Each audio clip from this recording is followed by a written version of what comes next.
Bom dia, né, todo mundo. Todo início de ano traz uma oportunidade única da gente recomeçar, reavaliar as nossas metas, organizarmos as coisas que são importantes para nós. E sem dúvidas, uma das coisas que mais impactam o nosso dia a dia e que muitas vezes se torna um grande obstáculo nas nossas vidas é a nossa relação com o dinheiro. Quantas vezes a gente se vê preso nesse ciclo de preocupação em relação às finanças, sem realmente entendermos qual é o propósito por detrás daquilo que temos e do que nós buscamos. Então foi pensando nisso que eu decidi fazer essa série. A gente está começando uma série nova hoje, Além do Princípio do Ter. Além do Princípio do Ter. E a proposta é a gente explorar uma nova perspectiva sobre as nossas finanças. Porque não se trata só da gente aprender a gastar menos e poupar mais, mas a gente conseguir alinhar o uso dos nossos recursos com aquilo que realmente importa na nossa vida. Então, como é que nós podemos usar o dinheiro de uma maneira que reflita os valores do reino de Deus? Como que nós podemos transformar a nossa relação com as posses de um modo que elas não nos dominem, mas que de fato elas nos sirvam, e elas sirvam para abençoar a vida de outras pessoas. Então hoje a gente vai começar essa jornada refletindo sobre uma parábola que Jesus conta, e que nos desafia a pensarmos profundamente sobre o propósito das coisas que nós temos. Então, através da história, desse homem rico, que a gente vai ouvir, a gente vai repensar quais são as razões, quais são as 3 razões, aliás, cruciais para a gente enxergar um novo propósito nessa nossa relação com o dinheiro. Então, prepara o teu coração para essa reflexão, porque esse é um convite para a gente realinhar as nossas vidas com os propósitos eternos de Deus. Vamos juntos? Vamos? Então, vamos ler Lucas capítulo 12, do verso 13 ao verso 21. Lucas 12, de 13 a 21. Pai, você pode ler para a gente? Pode? Então vem cá, por favor. Nesse ponto, um homem que estava no meio da multidão disse a Jesus: Mestre, diga a meu irmão que reparta comigo a herança. Mas Jesus lhe respondeu: Homem, quem me nomeou juiz ou repartidor entre vocês? Então lhes recomendou: Tenham cuidado e não se deixem dominar por qualquer tipo de avareza, porque a vida de uma pessoa não consiste na abundância dos bens que ela tem. E Jesus lhe contou ainda uma parábola dizendo: O campo de um homem rico produziu com abundância. Então ele começou a pensar: Que farei, pois não tenho onde armazenar a minha colheita? Até que disse: Já sei, destruirei os meus celeiros, construirei outros maiores, e aí armazenarei todo o meu produto e todos os meus bens. Então direi à minha alma: Você tem um depósito, muitos bens para muitos anos. Descanse, coma, beba e aproveite a vida. Mas Deus lhe disse: Louco, essa noite lhe pedirão a sua alma. E o que você tem preparado, para quem será? Assim é o que ajunta tesouros para si mesmo, mas não é rico para com Deus. Essa é a palavra de Deus. Vamos orar de novo?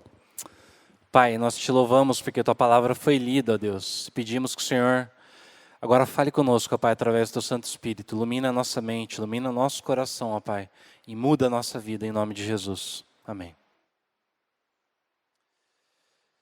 Hoje eu quero falar com vocês então sobre 3 razões de por que precisamos de um propósito correto para as coisas que temos. Em primeiro lugar, nós precisamos de um propósito correto porque as coisas que temos são emprestadas. As coisas que temos são emprestadas. Vamos observar o texto bíblico? Verso 16, e Jesus lhes contou ainda uma parábola dizendo: O campo de um homem rico produziu com abundância. Parece que desde sempre riqueza gera mais riqueza, né? Por quê? A gente tem um homem que já é rico, certo? Ele não precisa de mais coisas. Ele não necessita de mais nada. Ele já tem para si mais do que o suficiente. E ainda assim os seus campos produziram com abundância. Então surge um problema. Verso 17. Que farei, pois não tenho onde armazenar a minha colheita? Lembrando que aquela é uma sociedade rural, o que ele está dizendo é, o que eu farei com esse excesso de bens, esse excesso de coisas que eu tenho agora? Né? E só abrindo parênteses. Esse é o tipo de problema que todo mundo quer ter, né? Nossa, ganhei uma herança, né? Não sei o que eu faço agora. Né? Nossa, ganhei na Bet, não sei o que eu faço. Para de apostar, irmão. Vamos lá.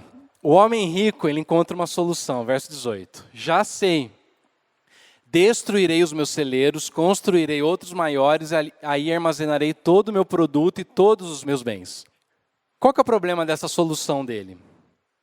É que ela tem um pressuposto errado. Porque o homem rico acredita que ele é dono de todas as coisas.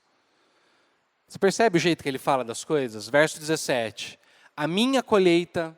Verso 18. Os meus celeiros, o meu produto, meus bens. E aí você pode me questionar, mas pastor, ele não era de fato dono de tudo? E a resposta é não. Sabe por quê? Porque tudo que ele possuía vinha da terra, não é? Ele é um fazendeiro, ele plantou. Vinha da produção agrícola ali da terra dele. Mas na cultura bíblica, o povo de Israel não era dono da terra. Porque a terra pertencia a Deus. Te leio isso lá em Levítico 25, verso 23, diz assim, Levítico. A terra é de Deus, portanto, ela não será para sempre daquele que a comprar. Deus é o dono dela. E para ele nós somos estrangeiros que moram por um pouco de tempo na terra dele. O contexto desse texto de Levíticos é o ano do jubileu. O que era o ano do jubileu? Era uma lei que tinha em Israel que dizia que a cada 50 anos, toda a terra voltava para as mãos do proprietário original. Porque se você ficou endividado, precisou vender tua terra, a terra ela ia voltar para a tua família. Ou seja, todo mundo ia ter uma chance de recomeçar em algum momento da vida. Todas as famílias tinham essa chance. Porque a terra não pertencia às pessoas. A ideia é que a terra pertencia a Deus. Então isso mostra que a posse da terra ela era temporária e administrativa, não era absoluta.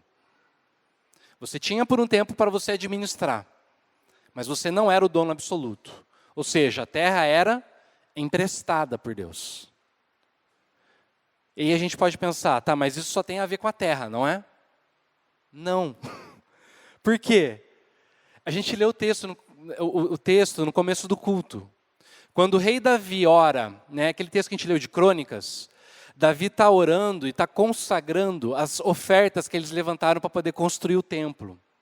O próprio rei Davi, do tesouro pessoal dele, ele doou 100 toneladas de ouro, gente, 100 toneladas de ouro e 240 toneladas de prata pura, para poder revestir as paredes do templo. Os nobres de Israel doaram 170 toneladas de ouro, 10 mil barras de prata, 340 toneladas, aliás, 10 mil barras de ouro, 340 toneladas de prata, 615 toneladas de bronze e 3.420 toneladas de ferro. Fora as pedras preciosas, as especiarias, as madeiras nobres e a doação de todo o povo. Aí depois que juntou tudo isso, Davi faz aquela oração que a gente leu no começo do culto. Tu és grande e poderoso, glorioso, esplêndido e majestoso. Tudo que existe no céu e na terra pertence a ti. Tu és o Rei Supremo, governador de tudo. Toda a riqueza e prosperidade vem de ti. Tu governas todas as coisas com o teu poder e com a tua força. E podes tornar grande e forte qualquer pessoa. Agora, nosso Deus, nós te agradecemos e louvamos o teu nome glorioso. No entanto, presta atenção, o meu povo e eu não podemos de fato te dar nada, pois tudo vem de ti e nós somente devolvemos o que já era teu. Tu sabes, ó Senhor, que tanto os nossos antepassados como nós passamos por essa vida como estrangeiros, como pessoas que estão de passagem. Lembra? Igual lá em Levítico, nós somos peregrinos, estrangeiros.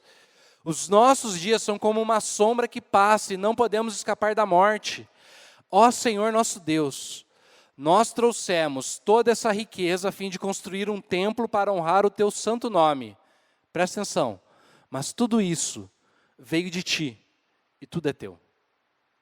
Ou seja, as coisas que temos são emprestadas. E aí talvez alguém possa dizer, mas pastor, fui eu que suei, fui eu que conquistei, fui eu que mereci, foi o meu esforço, foi a minha dedicação, a minha capacidade que conseguiu todas essas coisas. E aí eu te pergunto, quem te deu capacidade? Quem te deu força? Quem te deu inteligência? Quem te deu força? Quem te deu saúde? Quem te deu os contatos, as conexões, as possibilidades? Não adianta a gente pensar que o mérito é nosso. Sabe por quê? Porque simplesmente existem muitos fatores sociais, econômicos, políticos, geográficos que a gente não controla.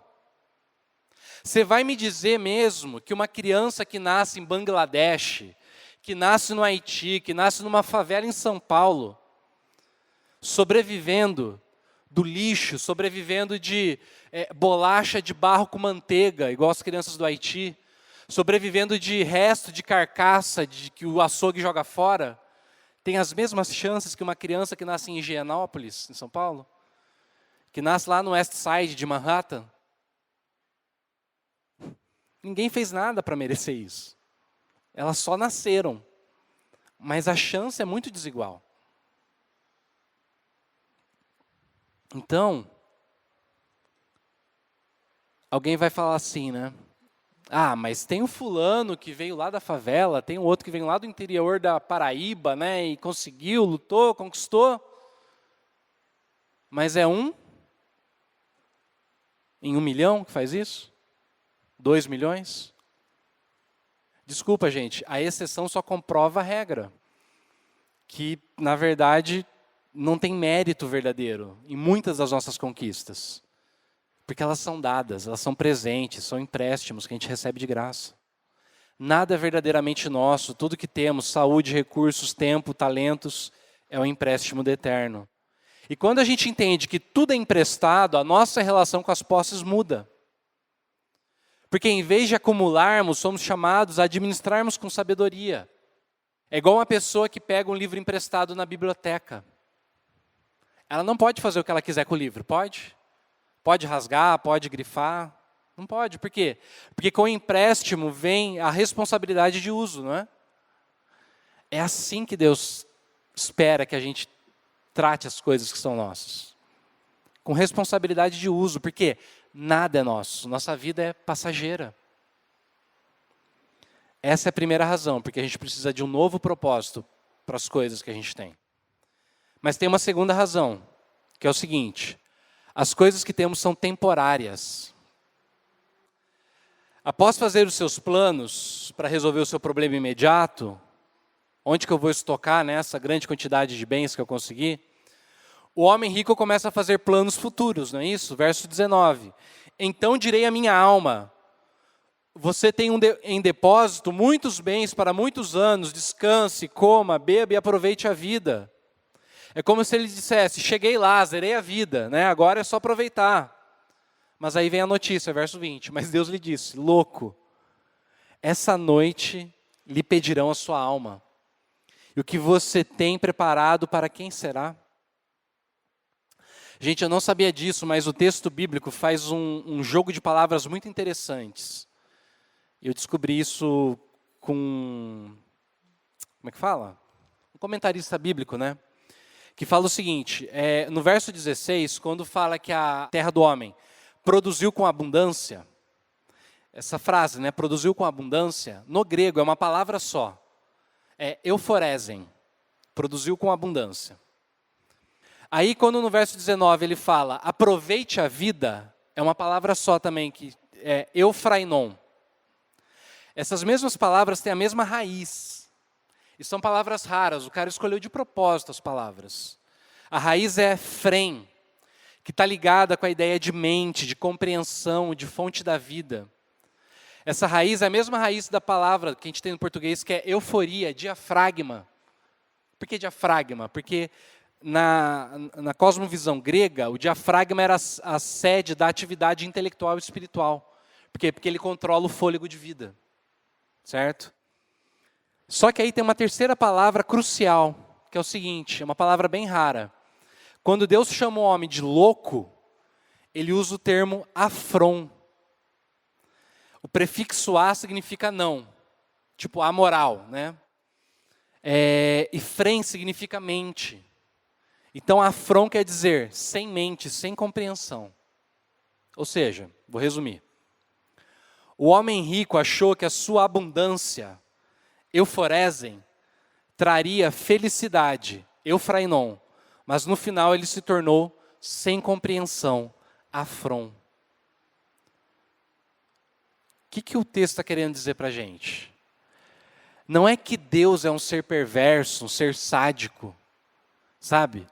Que dá para a pessoa, né, para a pessoa ter o gostinho ali da conquista e depois no último minuto toma dela só para poder se divertir com a desgraça da pessoa. Não é isso. O problema não está em Deus. O problema está no homem rico que construiu a vida dele a partir de uma ilusão. Percebe a loucura disso? É como se fosse um menino, uma criança brincando na areia da praia, fazendo um castelo de areia, super bonito. Sem perceber que daqui a pouco a maré vai subir e vai destruir tudo. Porque as coisas que nós temos são desse jeito, elas são temporárias, são passageiras. Nas palavras do rabino Abraham Heschel, o poder que alcançamos no mundo do espaço termina abruptamente na fronteira do tempo. O poder que alcançamos no mundo do espaço termina abruptamente na fronteira do tempo. Mas quantas vezes eu e você, a gente age igualzinho esse homem rico? Nós depositamos a nossa segurança, a nossa esperança, a nossa confiança de uma vida boa em coisas que são passageiras. E Deus olha para a gente e fala, louco, você está louco? Para quê? Por fim, tem uma terceira razão do porquê a gente precisa de um novo propósito correto. É porque as coisas que temos existem para serem divididas. É muito interessante que o homem da parábola está sozinho, você percebeu isso? Ele não tem ninguém para conversar, então ele conversa consigo. Verso 17, a nossa tradução fala, então ele começou a pensar, não é? Só que no texto grego fala literalmente que ele dialogou com ele mesmo. Ele estava dialogando com ele mesmo. E aí a gente olha para esse texto a partir da nossa cultura ocidental, que é extremamente individualista, e parece que é nada demais, né? Mas se você parar para pensar no contexto que Jesus está falando, que é a cultura do Oriente Médio, que é uma cultura extremamente comunitária, gregária, é um absurdo esse cara não ter com quem conversar. Sabe por quê? Porque até hoje no Oriente Médio, até hoje, os homens importantes de uma aldeia, diz que eles vão para a porta da cidade ou para a porta da casa deles, eles passam horas e horas e horas, anos, conversando entre eles. Diz que até a transação mais banal, os caras gastam horas discutindo o que fazer. Porque toda decisão importante é tomada coletivamente, ninguém toma uma decisão sozinho. Mas esse homem está só. Por quê? Talvez ele não confie em ninguém. Ele cresceu tanto, ele tem tanto dinheiro, tem tanta coisa que agora ele duvida de todo mundo. Talvez ele perdeu as pessoas. Quantas vezes, né, que a gente fala assim, vou trabalhar por causa dos meus filhos, por causa da minha esposa, por causa, né, da minha família e tal. Aí você gasta a tua vida trabalhando e a esposa pede o divórcio, porque tipo, você não está em casa. Os filhos não querem saber de você, porque você não está nunca em casa, está sempre trabalhando. Talvez ninguém queria ficar com ele. O fato é que ele está cercado de coisas, mas não tem ninguém por perto. E aí tem um teólogo que fala assim, ele tem dinheiro para construir um vácuo e viver nele. A vida nesse tipo de vácuo cria suas próprias realidades. E é mediante essa perspectiva distorcida que ouvimos falar a solução que ele chegou. Ou seja, como ele não tem ninguém para discutir, a percepção dele está distorcida. Por isso que ele é louco.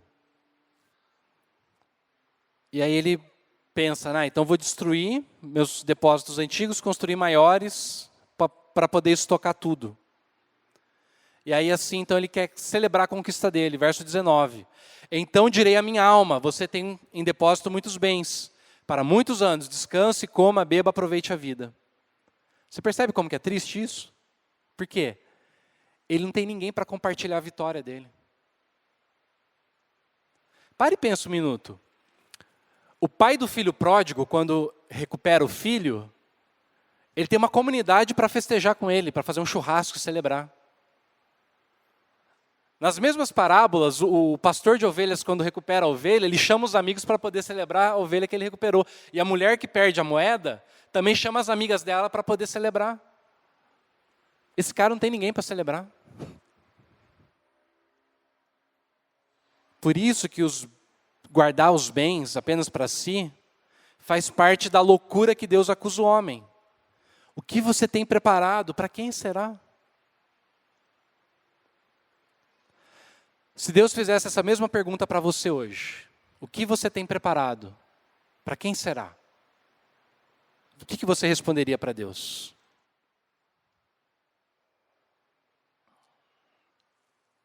Qual que é a conclusão então que a gente chega? Olhando para essa parábola, nós aprendemos 3 razões fundamentais pelas quais nós precisamos de um propósito correto para lidarmos com as coisas que temos. Em primeiro lugar, as coisas que temos são emprestadas. Tudo que você possui, saúde, talentos, recursos, tempo, foi dado a você por Deus. Você não é dono absoluto de nada, você é só um administrador. Como Davi reconheceu, tudo vem dele e a ele pertence. Quando a gente entende isso, a nossa relação com as posses muda, porque deixamos de acumular e passamos a administrar com sabedoria, sabendo que um dia a gente vai ter que prestar conta daquilo que Deus deu para a gente. Segundo lugar, as coisas que temos são temporárias. O homem rico achou que a sua abundância traria felicidade e segurança, mas Deus chamou ele de louco. Por quê? Porque ele construiu a vida dele em cima de uma ilusão. Gente, é passageiro, as ondas do tempo, vão destruir os nossos castelos. Então, não adianta a gente achar que, vai ser para sempre. Por isso que a gente precisa investir em tesouros eternos, que não podem ser destruídos, que não podem ser corroídos, não podem ser roubados. E em terceiro lugar, as coisas que temos existem para serem divididas. O homem rico estava cercado de bens, mas sozinho. Ele não tinha com quem compartilhar a vitória dele. E isso nos lembra que os bens que recebemos não são só para o nosso benefício, mas para abençoar a vida dos outros. Por quê? Porque a vida no reino de Deus é comunitária. É sempre comunitária, é sempre, gregária. A gente é chamado para ser generoso, para compartilhar com aqueles que estão à nossa volta. Propósito correto, portanto, não é a gente ser rico para nós. Qual que é o propósito correto? É sermos ricos para Deus. E o que significa ser rico para Deus? Presta bem atenção nisso. Sabe o que significa ser rico para Deus? Significa você imitar Jesus Cristo. Porque como diz lá em 2 Coríntios 8:9, embora ele fosse rico, ele se fez pobre por amor de nós, para que através da pobreza dele nós nos tornássemos ricos. Lembra que o começo do texto, quando Jesus conta a parábola, tem um homem que chega para Jesus e fala assim, manda meu irmão dividir a herança comigo, não é isso? Provavelmente o irmão que tinha que dividir a herança era o irmão mais velho, porque naquela cultura, quando o pai morria, o irmão mais velho recebia a maior parte da terra e ele dividia com os outros irmãos. Só que parece que esse irmão mais velho não está querendo dividir a herança. E aí a gente lembra que Jesus é o irmão mais velho, que abriu mão da herança dele para que a gente tivesse acesso à herança eterna. para que você tivesse um lugar junto ao Pai. E é Ele que convida a gente a seguir o seu exemplo, usando os nossos recursos não para acumularmos, mas para abençoarmos. Não para você construir um império pessoal, mas para você construir o reino de Deus. Portanto, hoje é um convite para você realinhar os seus propósitos em relação ao dinheiro e às suas posses.